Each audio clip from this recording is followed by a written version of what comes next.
Now then, all you Scunny fans, hope you're all alright. Just another quick video today because it's I'm doing it today instead of tomorrow. We've got Hull City tomorrow night at Glanford Park, 7:45 kick-off, I believe. Yeah, sort of looking forward to the challenge. But mainly what I wanted to come on today to do was not to sort of dictate ideas, etc., but just to try and give some helpful tips for the ongoing situation with the food and these what appears to be either shorter staff, etc., at the kiosks. Just one or two tips that I sort of picked up while standing in the queue at the weekend is when people go for coffees. I did notice that what happens is the girl will pour the hot water into the cup. She then puts the lid back on, passes it back to the customer, who then has to take the lid back off again to put the milk, sugar, etc. into it.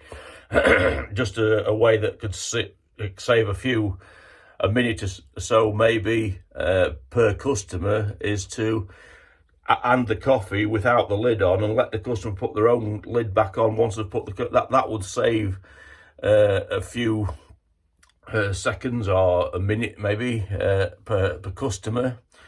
The other thing that I thought might help, if it was possible to do it, to have a one queue that's for people for cash and one that's for card payments.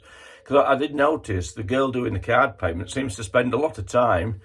It seems to take forever with the card payment system. Only been one sort of pay point thing for the card. Seems to spend an awful lot of time on there. Maybe there's something could be done around that with ideas.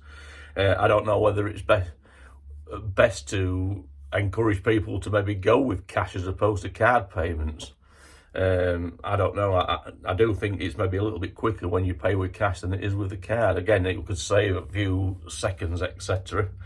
The other thing I think is when we first got there on Saturday, before the game started, I went and I got one of the pork sandwiches. That was a very good idea. It was really nice, the pulled pork sandwich. It was really good, and I thought decent value, £4 for that. It was quite good. So that's something that maybe they ought to keep. The only other thing I would suggest as well is when it comes to the snack things like chocolate, there's very little selection. I think the only choice they had was Kit Kats and Yorkies. I think for me, predominantly things like Mars bars and Snickers are very popular snack bars of chocolate. I just think maybe a wider selection of chocolates, possibly even crisps, knickknacks, things like that. I don't know, giving people a greater sort of alternative. But yeah, I'm sure at the end of the day they'll get these things right. And at the end of the day, I'm not having a go at anyone in particular, not even the staff. They're hard pressed.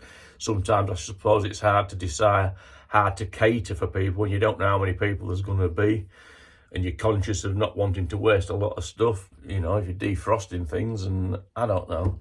But anyway, it's just one or two tips that may be helpful.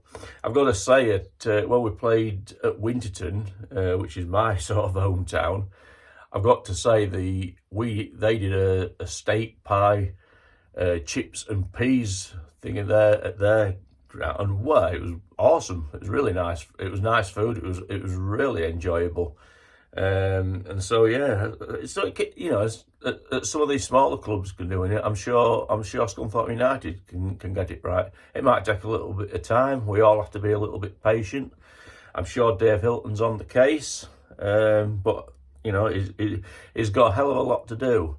And already we've got a football team there that's looking like really going to be very competitive, possibly could compete at a higher level.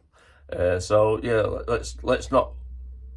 let's be patient with the staff in the kiosk. Let's be patient with the club, and these things will hopefully come right in the end. But yeah, anyway, so take care everyone, and we'll see you tomorrow night, 7:45. Our local rivals, Hull City. Take care everyone. Bye.